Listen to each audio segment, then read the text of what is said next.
and one Australian has been killed in the explosion. The Prime Minister says about 20,000 Australians are normally in Lebanon at any time. The embassy in Beirut has been damaged, but all staff are safe.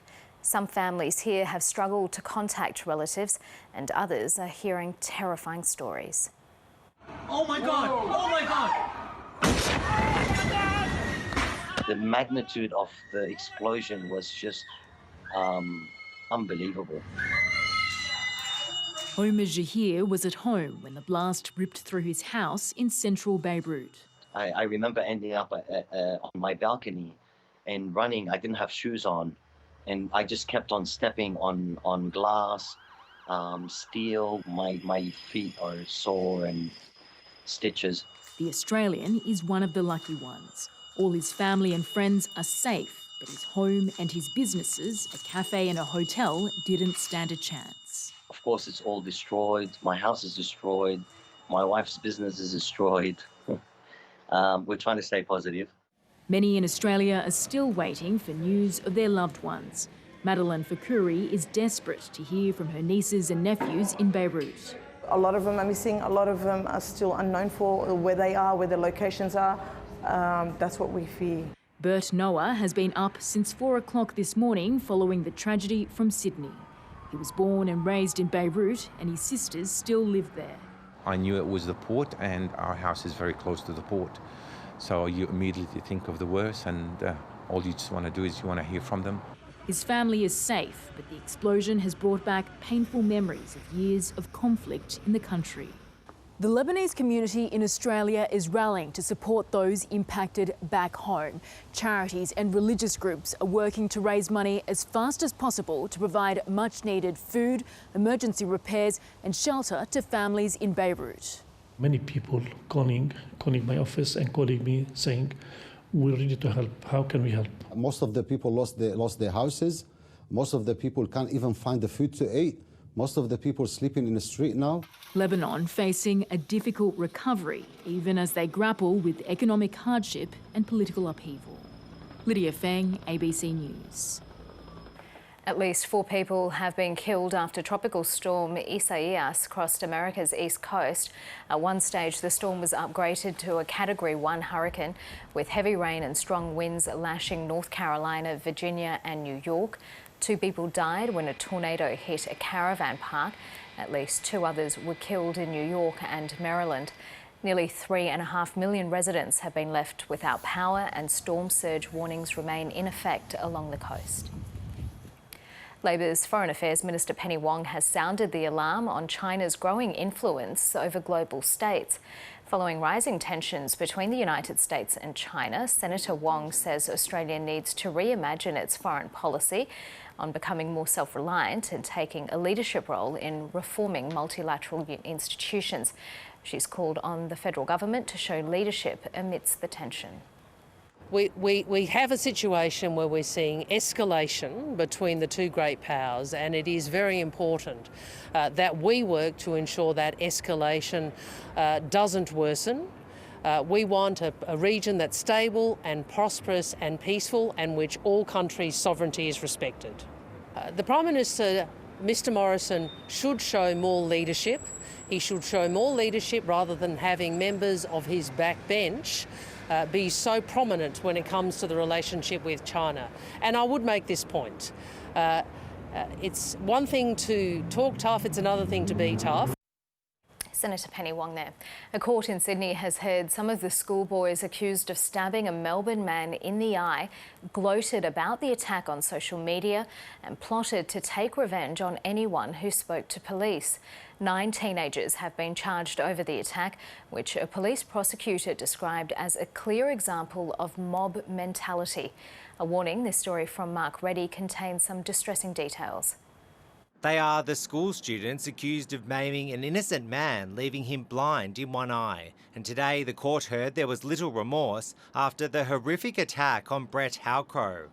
They were gloating about the injuries, almost proud of their involvement in infliction of violence. The exchange of messages on social media took place after the 36-year-old Melbourne man was bashed and stabbed in Sydney's inner city on Friday night. 9 teenagers are now charged. The injured man remains in hospital. They took humour to the serious injuries inflicted, resulting in a high likelihood of removal of his eye. It was no laughing matter, though, when a 15-year-old boy was refused bail after facing the Children's Court here in Surrey Hills. And while the court heard the boy showed some remorse during a police interview, the magistrate said his actions show otherwise. Discussing plans to avoid arrest and taking revenge against any co-offenders who speak with the police. This is distinctively contradictive of remorse. If found guilty, some of the boys are facing a maximum of 15 years behind bars. Mark Reddy, ABC News, Sydney. Police have shot a man in Brisbane South after an officer was stabbed. Emergency crews were called to Hillgrove Street in Upper Mount Gravatt around 5 o'clock this afternoon. Police say the man slashed one of the officers across the face before he was shot by another officer. Wounded police officer has been taken to the Royal Brisbane Hospital, is currently being treated there, and the man who was shot has been taken to the Princess Alexandra Hospital, and I'm advised that he's gone to surgery. I'm advised that whilst he is wounded, it's expected that he will survive those wounds. We are very early in the stages of this investigation in terms of the history of the individual, what motivated this behaviour. It certainly was a routine matter. There was no indication to the officers that things might escalate as they have. It's very sad and unfortunate that 2 people have been wounded and are in quite serious condition. The National Tertiary Education Union has set up a wage theft hotline, saying staff are being systematically underpaid at universities across the country. The move comes after an ABC investigation revealed 2 of Australia's most prestigious universities have had to repay staff. National Education reporter Connor Duffy has more. Sian Winscript studies China's Cultural Revolution, but it's a revolution of another kind that she's hoping for. Collectively, teachers across the country are owed millions, and Sian estimates $11,000 was stolen from her pay. A lot of my colleagues have to skip meals to survive, just to simply, be able to pay the bills. Fed up by a decade of underpayment, the casuals and contract staff, almost 73% of the workforce got organised. With support from the union, the university agreed to repay them and abandon the decade-old practices. It shows precarious workers, not just within the universities, but everywhere, that it's possible to win. The Melbourne Uni faculties of Arts and Fine Arts paid staff to mark one paper every 3 minutes. The union estimates workers here are owed at least $6 million. The science faculty renamed tutorials practice classes, meaning they could pay staff just 1/3 of the usual rate. And the engineering faculty claimed staff could do their marking in tutorials. It has already repaid $99,000 to staff. I like to think of it as these casual employees having to go to their employer like Oliver saying, "Please, sir, can I have some more?" And it's just so heartbreaking. Here at another elite campus, the University of New South Wales, the Fair Work Ombudsman's been contacted and some staff already quietly repaid. Macquarie University too has repaid $50,000 and the University of Western Australia is carrying out an audit. It's not a one-off. Wage theft is systematic across the university sector. Academic life is now more shirt sleeves than leather and tweed. Connor Duffy, ABC News. COVID-19 restrictions have forced many Australians to work from home. A new national study has found for people living in outer suburbs, it's largely been a good change and many would like to keep doing it. Leanne Wong reports. Software consultant Sandra Stephen lives in Berwick, about 40 kilometres from Melbourne CBD. My husband is working in the kitchen living, I'm working in the lounge room. My daughter's doing Year 12 from her bedroom. My son's doing Grade 4 from his bedroom. Stage 4 restrictions have made working from home tough, but it still beats commuting. I've worked jobs before. It's taken me an hour and a half to get to work and an hour and a half to get home, and that's if the traffic isn't terrible. which is why a majority of workers on the urban fringe of Australia's big cities aren't keen on going back to this. A study by the National Growth Areas Alliance has found more than 500,000 Australians currently living in outer suburbs could work from home. So that's over 500,000 people off the roads and not overcrowding trains and public transport. Someone from the outer suburbs commuting to work will spend nearly $8,500 a year just on transport. Of those surveyed, more than half said they would like to continue working from home at least one day a week after COVID. Around a third said they had more time to relax, and around half reported better relationships with others at home and increased job satisfaction. The national study not only reveals Australians' attitudes towards working from home, it also highlights much broader implications for long-term urban planning.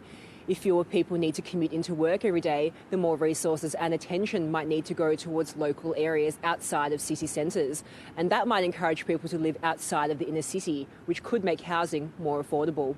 We feel that this is the largest positive shift in urban policy right in front of us, and we really want to use it and encourage governments and the private sector to use it to shift the geographic location of where people work.